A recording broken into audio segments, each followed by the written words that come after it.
Hi hello, ನೀವು ನೋಡ್ತಾ ಇದ್ದೀರಾ ಲಾಗಿನ್ ಮಾದೇವ ಯೂಟ್ಯೂಬ್ ಚಾನಲ್ಗೆ ತಮ್ಮೆಲ್ಲರಿಗೂ ಸ್ವಾಗತ ಸುಸ್ವಾಗತ. ಇವತ್ತಿನ ವಿಷಯ ಏನಂದರೆ, ನಮ್ಮ ಸುತ್ತಮುತ್ತಲಿರುವ ಈ ವಿಡಿಯೋದಲ್ಲಿ ನೀವು ನಮ್ಮ ಸುತ್ತಮುತ್ತಲಿರುವ ಪರಿಸರದ ಬಗ್ಗೆ ತಿಳಿದುಕೊಳ್ಳೋಣ. ನಮ್ಮ ಸುತ್ತಮುತ್ತ ಇರುವ ಗಿಡ, ಮರ, ಪಕ್ಷಿ, ಹಕ್ಕಿ, ಕೋಳಿ, ನಾಯಿ, ನರಿ, ಪ್ರಾಣಿ ಪಕ್ಷಿಗಳ ಬಗ್ಗೆ, ಜಲ, ಮಣ್ಣು, ಕಲ್ಲು, ಪ್ರತಿಯೊಂದರ ಬಗ್ಗೆ ಇವತ್ತು ತಿಳ್ಕೊಳ್ಳೋಣ. ನನ್ನ ಪಕ್ಕದಲ್ಲಿದೆ ರಾಶಿ ಮಣ್ಣು, ಕಲ್ಲು ಮಿಕ್ಸ್ ಆಗಿರುವಂತಹ ಒಂದು ರಾಶಿ ಗುಳೆ ಇದೆ. ನನ್ನ ಸುತ್ತ ನೋಡ್ತಾ ಇದ್ದೀರಾ, ಗಿಡ, ಮರ, ರಾಶಿ, ಕಲ್ಲು, ಬಂಡೆ, ನೀರು, ಗಿಡ, ಹಸಿರು, ಈ ರೀತಿ ನನ್ನ ಸುತ್ತ ಇದೆ. ಅದು ನದಿ. ಆ ನದಿ ಒಳಗಡೆ ನದಿಯಲ್ಲೇ ಬೆಳೆಯುವಂತಹ ಸಸ್ಯಗಳು ಯಾವ ರೀತಿ ತುಂಬಿಕೊಂಡಿವೆ ನೋಡಿ.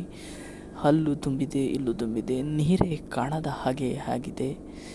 ನೀರು ಯಾವುದೇ ಕಾರಣಕ್ಕೂ ಸೂರ್ಯನಿಂದ ಆವಿಯಾಗಿ ಮೇಲಕ್ಕೆ ಹೋಗೋಕ್ಕಾಗಲ್ಲ. ಈ ತೆಂಗಿನ ಮರ ನೋಡಿ ಎಷ್ಟು ಸುಂದರವಾಗಿ ಸುತ್ತ ಗರಿಗಳನ್ನ ಹಾಕ್ಕೊಂಡು ಮಧ್ಯದಲ್ಲಿ ಕಾಯಿ, ಎಳನೀರು, ಬೀಜು, ಹೂ ಬಿಡ್ತಾ ಇದೆ.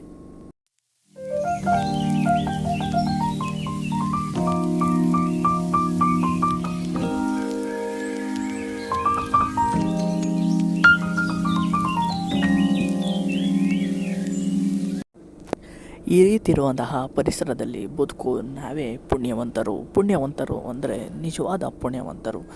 ಈ ಗಿಡ, ಮರ, ಬಳ್ಳಿಗಳಿಂದ ಬರುವಂತಹ ಗಾಳಿಯನ್ನು ಸೇವಿಸಿಕೊಂಡು ಒಂದು ತೆಂಗಿನ ಮರದಲ್ಲಿರುವಂಥ ಎಳನೀರು, ತೆಂಗಿನಕಾಯಿ ಗರಿಯನ್ನು ತಿಂದು ಯೂಸ್ ಮಾಡಿಕೊಂಡು, ಗರಿಯನ್ನು ನೆರಳಾಗಿ ಯೂಸ್ ಮಾಡಿಕೊಂಡು, ಕಾಯಿ ಎಳನೀರನ್ನು ತಿಂದ್ಕೊಂಡು ಇದೇ ಭೂಮಿ ಮೇಲೆ ಬದುಕ್ತಾ, ಭೂಮಿ ಮೇಲೆ ಬೆಳೆದಿರುವಂತಹ ಹಣ್ಣು ಹಂಪಲುಗಳನ್ನ ತಿಂದ್ಕೊಂಡು ಇದೇ ಭೂಮಿ ಮೇಲೆ ಬದುಕ್ತಾ, ಆಸೆ ಆಕಾಂಕ್ಷೆಗಳನ್ನೆಲ್ಲ ತ್ಯಾಗ ಮಾಡಿ ನೆಮ್ಮದಿಯನ್ನು ಉಳ್ಕೊಂಡು ನಾವು ಇವತ್ತು ಬದುಕಬೇಕಾಗಿದೆ.